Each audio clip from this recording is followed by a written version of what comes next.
JV's going to start the year on the IL. Let's talk about it on Believe in Astros. What's up, Astros fans? This game is turned upside down! Welcome to the Believe in Astros podcast, your home for all things Astros, with your host, sports writer and native Houstonian, Jeff Balke. Now, direct from H-Town, here's Jeff Balke. What is up, Astros fans? Welcome to episode 106 of the Believe in Astros podcast on the Believe Podcasting Network. I'm Jeff Balke, flying solo today. I'm recording this while the Astros are playing against Miami in Palm Beach, Florida, with what should be their starting lineup for opening day. Kind of an interesting deal here by Espada today, choosing to go with their pretty much what's going to be their starting lineup. Myers in center with Yordan Alvarez at DH, batting second. Interestingly enough, too, Ronel Blanco on the mound. I'm going to talk about him in a minute because he's looked pretty good. So thanks for joining me. I want to start out by talking a little bit about this Justin Verlander situation. Joe Espada addressed the media on Tuesday and said that Verlander would definitely miss the start of the season. He came into camp just a little behind. He had a little bit of a shoulder tweak, nothing significant. There have been no setbacks at all, so nobody needs to freak out or worry. But he's just running out of time. There's only so many games, there's only so many innings that you can get a pitcher stretched out so that they're ready to throw 80, 90, 100 pitches. And Verlander just doesn't have enough time, I don't think. So he's going to miss the first probably week of the season, maybe the first time through the rotation. Maybe that would be a little more than a week. But honestly, there's no need to rush him. The only thing we can care about is Verlander being healthy for the season, for Verlander being healthy for the postseason, right? That's all that really matters at this point. At his age, in his 40s, conserve him as much as the Astros need to. I think it's fine. Now, it'll be interesting to see with France. Brian McTaggart just tweeted a few minutes ago saying that the Astros are envisioning France as their fifth guy. He has not thrown against live batting yet, although that might happen here in the next couple of days. He's a little bit farther along than JV is, but it does open a few things up. Look, Ronel Blanco, the Astros have been pretty clear that they think Blanco is going to be part of this bullpen starting rotation equation this year. And look, Blanco was on the mound today. I'm looking at my notes here. He was very good. He went 3 innings. He gave up 1 hit and 1 walk. He struck out 4. No runs on 42 pitches, 28 of which were strikes. He's looked very good in the spring training. You also have to kind of start thinking about other guys. Jayden Brown had mentioned Brian Bielak. I think Bielak will play a role in the bullpen. When you look at guys like Blanco and Bielak, these are guys who could be flex players, guys you might bring up and down from AAA to the majors, guys who you might move from the bullpen to the starting rotation when you need them. I think that's where their roles are. But then you look at a guy like Spencer Arrighetti. I've said it before. Arrighetti has looked quite good on the mound this spring. The Astros are really intrigued by his capacity to throw the ball, the types of pitches he has. But the thing about Arrighetti, and this is where it gets a little tricky with him, if you pitch him, he really is a starter. And I don't think the Astros are going to just bounce him around. They're not going to, they might piggyback him here and there, but he's not going to be a bullpen guy. They're not going to bring him out in some leverage situation to pitch. I just don't think that's going to be his role because they envision him as a starter. And I think they want to keep him in that role. So as the season rolls along and we start to get players back, like Luis Garcia and Justin Verlander early and Lance McCullers, hopefully, fingers crossed, although we never know, there's not going to be a lot of room in the starting lineup for a pitcher, let alone a young guy like Arrighetti. So maybe if guys get skipped in the rotation, certainly if there are injuries, but I still think as good as Arrighetti has been, I still believe he's probably going to start the season in AAA and he's going to maybe come up at different times depending on the situation. I think they really want to keep him stretched out as a starter. And frankly, I think that's fine, right? I mean, that's what you want for a guy that you assume is going to be a starter of the future. I think that's the guy that, you have to do that with. As much as I like watching him pitch, and I think he's going to be a very good pitcher, I totally understand it, and it makes complete and total sense to me if the Astros chose to do that. Now, the Astros did have their first quote-unquote cuts of the spring training. I mean, these are all guys who will go back to the minors. It included a couple of prospects, including their number one prospect, Jacob Melton, their potential third base of the future, and Zach DeZenzo. A couple of notables not on that list. Now, all of these guys were not on the 40-man roster, like the cut, these quote cuts. But one guy that's not on Eric Getty's one, for example, but the other guy that's not on the 40-man roster but is still in camp is Joey Loperfido. Loperfido is a little bit ahead of Melton as an outfielder. He does play a little bit of infield too, I think, first base. Here's the only reason why I find that a little bit intriguing. The Astros really only have 2 bench spots. I've talked about it on here. I talked about it last week with Ben DuBose, and I've talked about it with others. The Astros really only have 2 bench spots available. One of those is likely going to be occupied by Corey Julks. I think it's kind of I don't want to say it's a foregone conclusion, but he's been very good this spring, and he offers them that extra outfielder, some speed on the base paths. You look at other guys like Gray Kessinger, Trey Cabbage, who they brought in, who's also a lefty. Because here's John Singleton, who's a lefty, although I don't think he's going to make it onto the 26-man roster. But here's the thing: if Loperfido continues to hit well, continues to hit with some power, he's been zinging the ball around, not a lot of loud outs, but nevertheless, if you bring Loperfido up, if he can play a little bit of first base and he can play a little outfield, he is a lefty, right? I find, and I've said this on here before, I think it's difficult for me to believe, and it should be probably difficult for everybody to believe, that one of the Astros guys they keep is not a left-hander. Julks is not a left-hander, because that would leave them with only Victor Caratini as a lefty on the bench. He's a switch hitter. So I just can't see them doing that. I mean, they might opt for some defense in Kessinger or Cabbage or somebody like that. But Kessinger he's hit the ball pretty well, but Cabbage really hasn't. So I don't know. It's going to be it's going to be very interesting to see how those bullpen spots play out.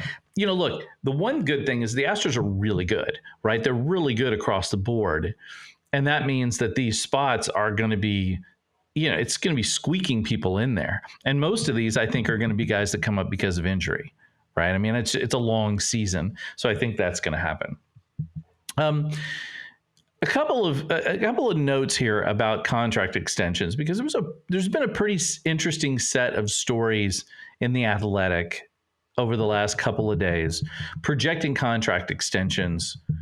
And they've included a pair of Astros, Alex Bregman and Framber Valdez specifically. They have projected Bregman at 7 years, $210 million, about $30 million a year. And Framber at 5 years, $105 million. So let me just explain to you the reason they did these. For Bregman, his comparable that they used was Rafael Devers. I think a pretty good comparison.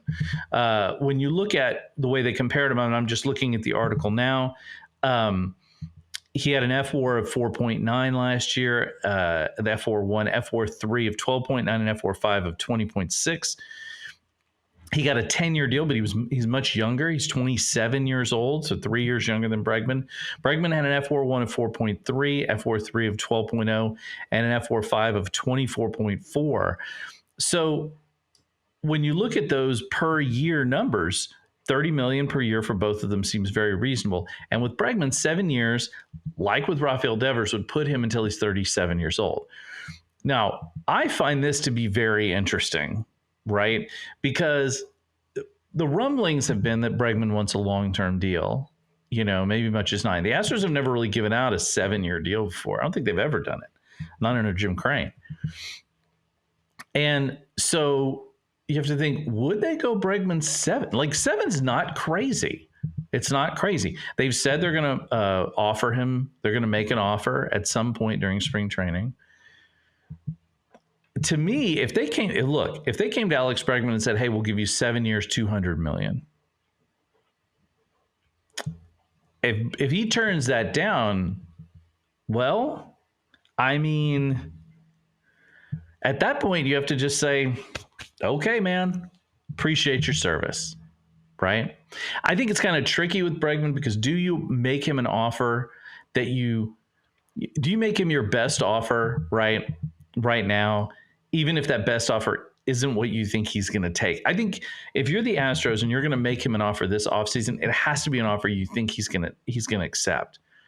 I don't think you can go in and make him an offer that's going to way undershoot what he wants, given that he's going to be a free agent at the end of this year. It would be too distracting. It would be too weird. I think if you make him an offer, it has to be a good one. Now, if he rejects a very good offer, okay, then that's fine. And then we all know where we stand, right? We all know where we stand. But I don't think it'd be like Correa, where they offered him a deal that was clearly too little for what he wanted. You've got to go in pretty hot on a deal like this. I would be fine with 7 years for Bregman at that number. I'd be better if it was 5, but I would be fine with that. But I'm not sure if the Astros would be fine with that. I mean, maybe they come in and offer him 6 years. And I think they're going to give him the per year numbers he wants. I think they'll give him $30 million. Maybe they'll offer him 6 years there, 180, It's going to be very interesting to see where they go, if that is indeed where the market value is assessed to be. Because if the Astros come in and say, "Hey, we're going to offer you $30 million a year over 6 years," does he turn that down? And if he does, how does that? I mean, we'll see. It's definitely delicate. It's definitely going to be delicate. Framber's deal is a bit more interesting to me because I think with Framber, you have to let him play out this season. You have to let him play and see where he's at. He did not have a great end of the year last year. I don't think you just line up and give him a bunch of money. Especially if you gave Christian Javier a bunch of money. He was not as good last year, although he's looked great so far in spring training. I think you've got to let him pitch. And then you look at him next year, because he's not a free agent until after next season, right? So he's with Kyle Tucker, in those terms. Bregman is your more immediate concern, especially given the fact that there's no depth at third base in this organization. So I think if the Astros come in aggressive and make a very aggressive offer in the ballpark of those types of numbers, that 6 years, 180, 7 years, 210. No one should complain if Bregman says, "No, I'm good," and walks. That's a real legit. Because if somebody comes along and says, "Okay, we're going to give you 9 years, $30 million per," we're going to give you 9 years, $300 million or something insane. Good luck, Alex Bregman. I mean, good luck, because that would be nuts. I certainly wouldn't do it. And I don't think the Astros would or should. 7 years, though, man, that'll make you think. I mean, when you're thinking he'll be done at 37, that'll definitely make you think. That's a one where you go, okay. And I tend to think with contracts like these, if they're ones where like reasonable fans, not people like sign him, give him anything he wants, but like a reasonable fan says, yes, right? It makes you kind of think, well, yeah, maybe,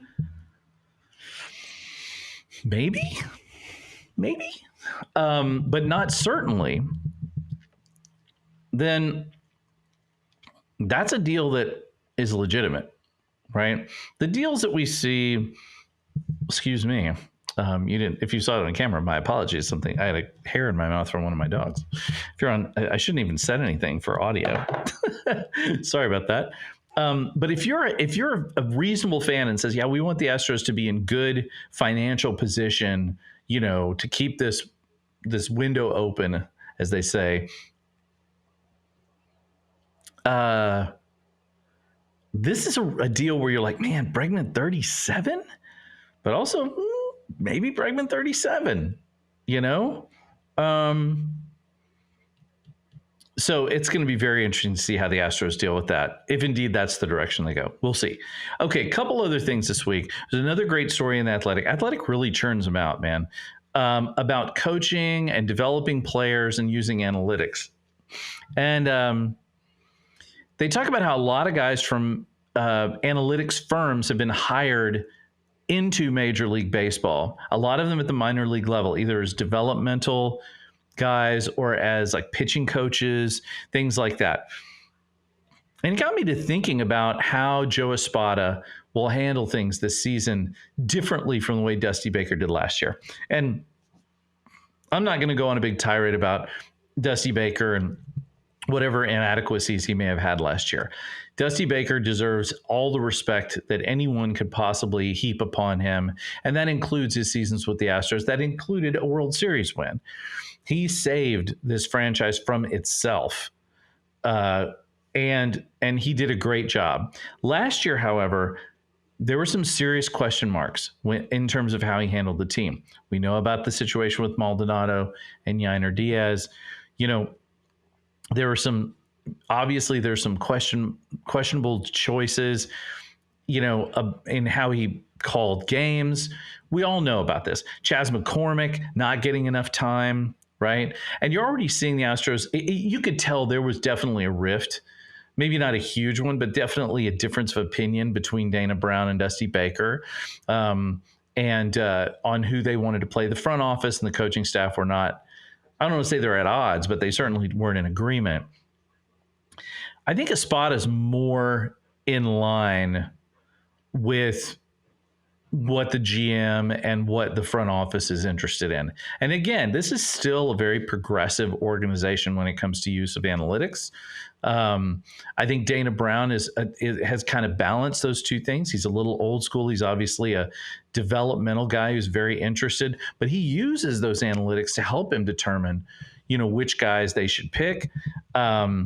I think it's going to be a real fascinating thing to watch this year is the strategy they employ. They're already going to run. We've already seen that. They're going to be very aggressive on the base paths. And I think that's great. And I think it's absolutely something they should be doing.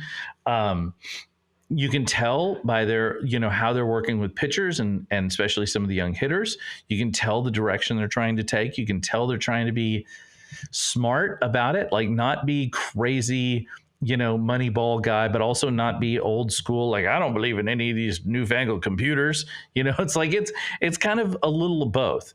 I think that this is a really good situation if you're an Astros fan, because you're going to start to see play that is a little more balanced than maybe what we saw under Dusty Baker last year, right? A little less straight up gut instinct and a little more, aggressiveness, but within the framework of what the analytics dictate.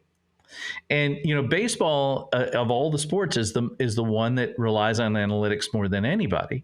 And it has to, right? Because first of all, in baseball, you have a lot of individual players doing individual things, right? So the pitchers are going to rely on analytics to determine how to best pitch to an individual batter. Batters are going to learn how to adjust to pitchers. Fielders are going to learn how to place themselves and all those analytics that come with all of those things. Guys running the bases. What's the best move at a particular given time?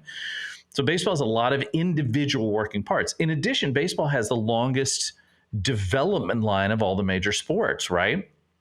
I mean, you draft a kid, you might, in foreign-born players, you might draft a kid that's like 16 years old or something, right? So, and develop him along. And so there's a lot of stuff going on with this long train of development that has to be considered, and analytics help with that. So in terms of the big league ball club, I just think more than anything, it's going to help to, I think, make the Astros a little more aggressive. And the Astros being aggressive is a good thing. These are guys who, the hit and run, the stolen base, the guys that can really move on the field, be aggressive in the way that they play at the plate, be aggressive in attacking the strike zone as pitchers. I think it's nothing but good things for them. So I hope that all plays out. Really interesting article, though. All right, last thing, and I just, I've talked on here about the regional sports networks and TV and streaming. We've talked about that on a number of occasions. There was a story I read this morning. There's a group called the Poynter Institute, and basically what they do is they cover journalism news, right? And they were talking about how there's been this discussion, this bundling sports deal. It's going to be more in sports, but sports is at the kind of epicenter of it. That includes Fox, Disney, and a few others. And it's basically these huge conglomerates getting together and saying, hey, look, why don't we bundle together a streaming package? So this would include Fox Sports, ESPN, TNT, TBS, a boatload of others. I mean, Discovery's in there. I forget what else. I mean, but there's a lot of stuff in there, right? And the interesting thing to me, and of course, this is all stuff that is happening very, very fast in the world of spectator sport via stream or television, because these regional sports networks are not doing well, and many of them going under. And you have the Astros, of course, and the Rockets buying their own. But I thought what was really interesting is when they asked, hey, sort of, what's the price range going to be for this bundled package of this deluxe bundle that includes all these sports? And the report is $50 a month. Like $50 a month is a lot. So I was in Austin over the weekend, visiting my brother-in-law, sister-in-law, and my two nephews with my wife and our dogs. And my brother-in-law is a massive Houston Astros fan, right? And we were talking about, because we were talking about, hey, could we stream the game or whatever? Unfortunately, there weren't any games on TV really to watch. But he was saying, and he is a guy that does not have a cable subscription. He's a complete cord cutter. He'll work around anything to avoid having to pay for all this stuff, which I don't blame him. And the thing about Eric, though, is that he said, hey, he's a huge Astros fan. So if the Astros had a package where he could pay $19 or $20 a month, which interestingly enough, I think the Arizona Cardinals are going to be doing that this year. He said, I'd buy it. I would buy as long as there were no blackout restrictions, whatever. And I'm with him. And I started thinking about it. Like, how many Astros fans out there would pay $20 a month for this? You could get rid of your cable. Look, well, the only reason I still have cable TV, Xfinity, is because of the Rockets and the Astros. That's it, really. I mean, everything else I can get through streaming services. And so cutting the cord is just not an option because I want to be able to watch every game. So what if the Rockets and Astros got together and said, hey, $35 a month, and you get all the Astros and Rockets games plus all the streaming programming, et cetera, et cetera. I mean, I'd probably do it. If I could still watch a game, I still watch on a TV. I know lots of people watch their phones and iPads, and I sometimes watch on the computer. But the reality is most of the time I'm going to watch, on TV. Man, that would be an intriguing prospect. $20 for the Astros, maybe, less than double that for both. I would love to see that. I think they'd get a lot of subscribers. I really do. The Astros in particular, I think they would get a lot of subscribers. So these big mergers and things are happening. I think baseball is going to come away with some kind of streaming thing. I don't think it's going to happen this year, but I think by next year you could see a lot of teams with options for streaming. A Space City Home Network, they've kind of talked about maybe having a streaming option. So I think it's in the works. And this is great for fans. I mean, obviously there's not much we can do about it right now, which is kind of a bummer. If you want to watch this particular season, you're kind of stuck. If you don't have cable or you don't have some, system that allows you to watch these things, Fubo or whatever the different Sling, or I don't know what all the different services are. But this to me does represent yet another sort of, I'm not paying $50 for ESPN. I'm sorry, guys. But I will say this does represent yet another move in this sort of inexorable march towards streaming. And of course, right now, streaming, we're in this weird nebulous region where if you get every streaming service, you end up paying as much as you do for cable, right? So it's like the death of 1,000 paper cuts. Eventually, some of this is going to coalesce. I think what people have wanted forever, and my brother-in-law was saying this weekend, people have wanted forever the ability to choose what they want to watch, right? They want the ability to say, you know what? All I really like, I think his line was, I don't want to subsidize Lifetime television if all I want to do is watch the Astros. And I think that's probably been the case for a long time. But these deals are complicated because these broadcast networks own a bunch of channels, and they're not going to just sell you one, right? And then it's very difficult to just parse that out to people and say, oh, we'll sell you this for $25. I mean, basically everybody has wanted a la carte forever. Streaming is getting us closer to that, but a lot of these big companies are still like, man, I don't want to give out, I don't want to just give them one channel, because a lot of times it's worth more money to them, right? If they can bundle these things together, right? It's worth more to them.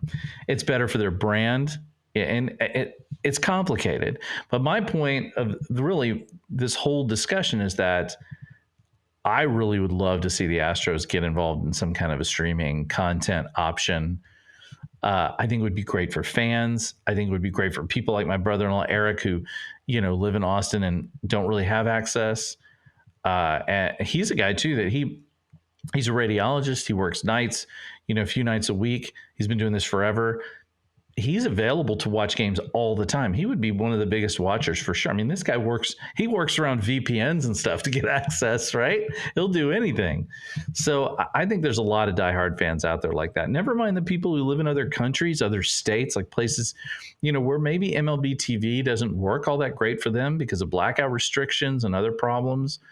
And speaking of which, they got to get rid of the blackout restrictions. My goodness, those are awful. The fact that they even have those anymore is just so weird.